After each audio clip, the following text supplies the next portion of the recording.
Hey everyone! With the release of Bitwise Nexus version 1.9.6, I feel as if it's time I made a new video. A devlog, you could say. But don't worry, there will be new limits I find here too.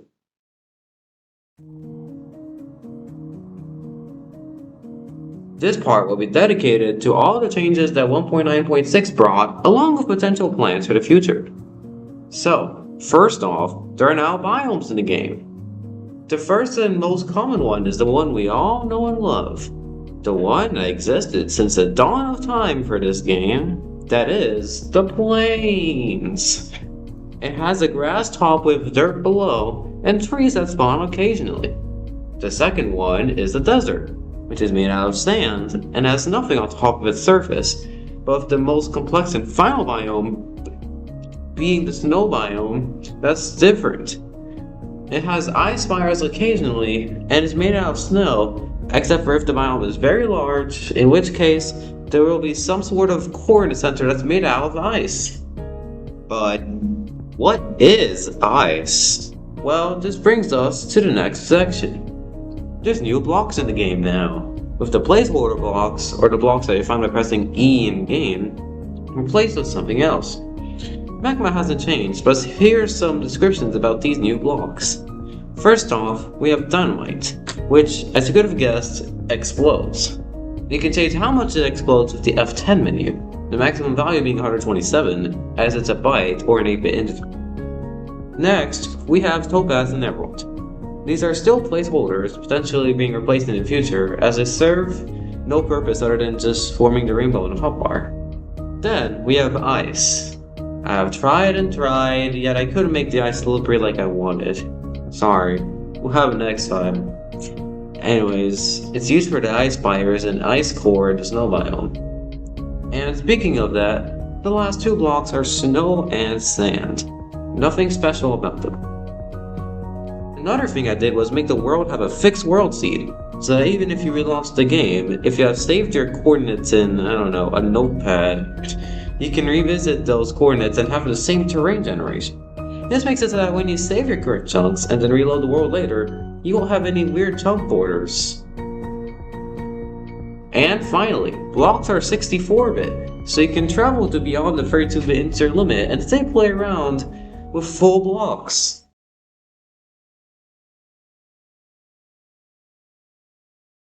This one will be shorter, as it's going to be how I name my versions from now on. It'll be quite similar compared to how I did before, but it's still good to let you all know how I'll do it. So, since we're close to update 2.0 as I don't do semantic versioning, for smaller updates or hotfixes, versions will be named something like 1.9.6a and then 1.9.6b until a major update drops, changing the number to something like 1.9.7.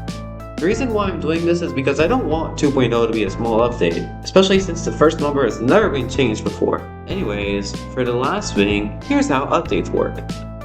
A minor update is going to be a small change or two, maybe a bug fix, maybe a small performance gain or so. This could also be called a hotfix sometimes. While for major updates, it's a bit more complex. There's 3 ways a major update can be defined. 1. A big performance leap. Think about going from 1.9.5 chunk test 4 to 1.9.5 chunk test 5. Something like that. 2. A big change to the game. Think about this update, which added biomes and some other stuff. And 3. A collection of small updates, kind of like a minor update but with more changes. Anyways, now that you're all up to date, it's time to find a new limit.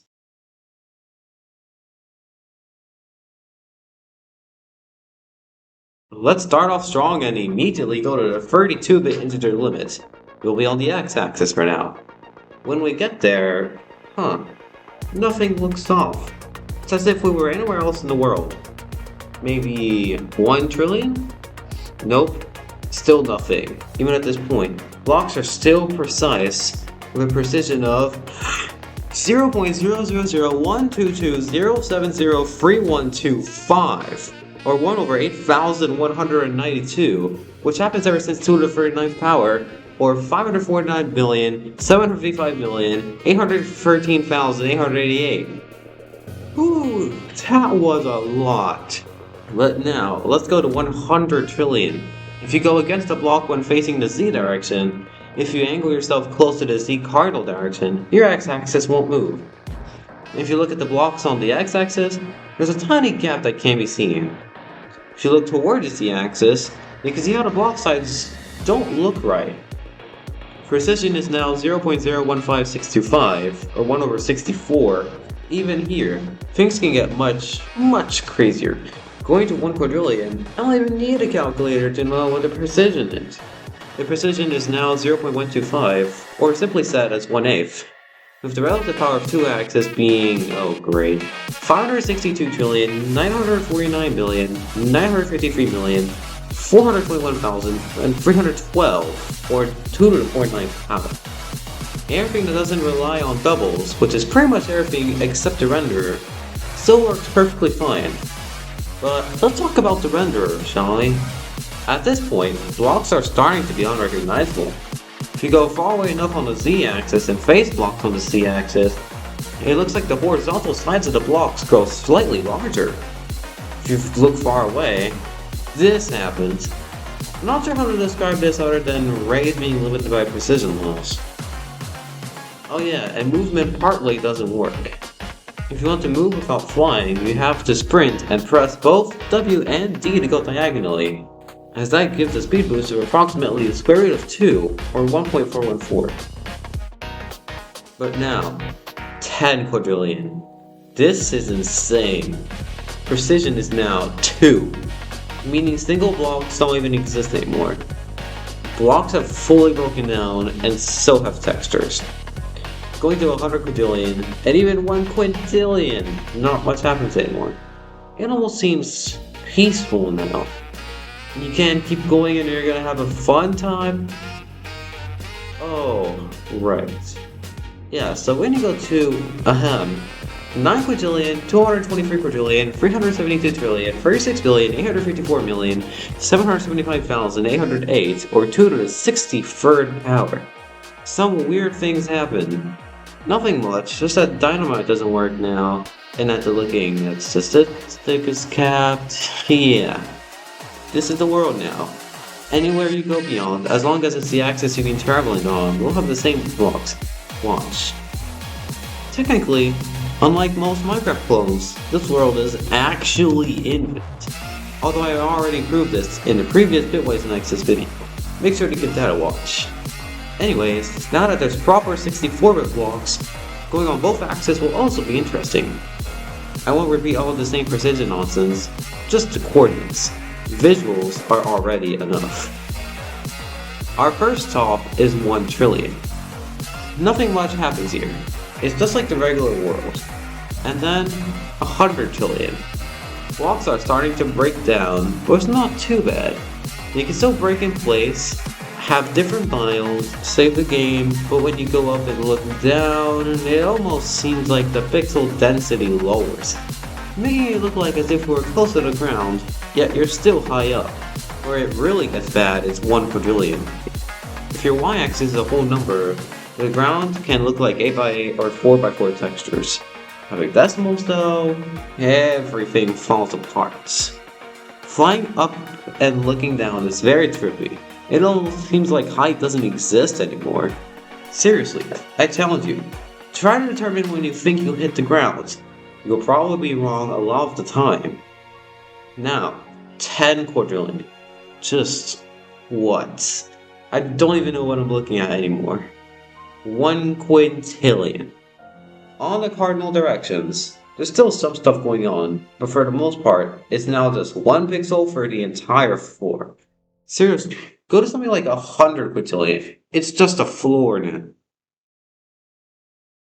Alright, now this is going to be like a part 3.5. But because now blocks are 64-bit, amplitudes can get much higher.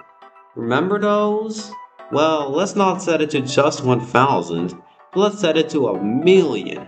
We get sent to somewhere within the range of tens of trillions, and we get these megastructures again.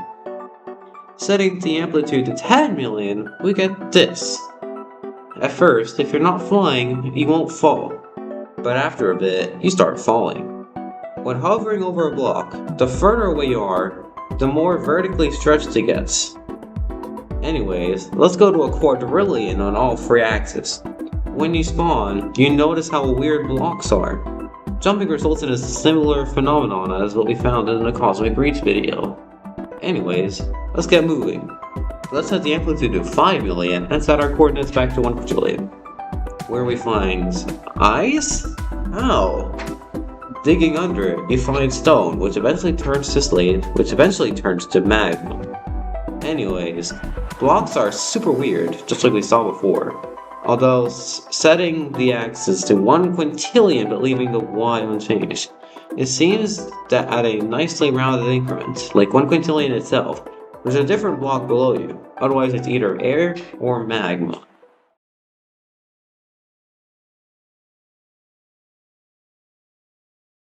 Wow, who knew one update could really change how distance limits were like in this game? Anyways, this is the end of this video. Thanks for watching. Make sure to like, subscribe, comment, and share. The download link to Bitwise Nexus will be in the description.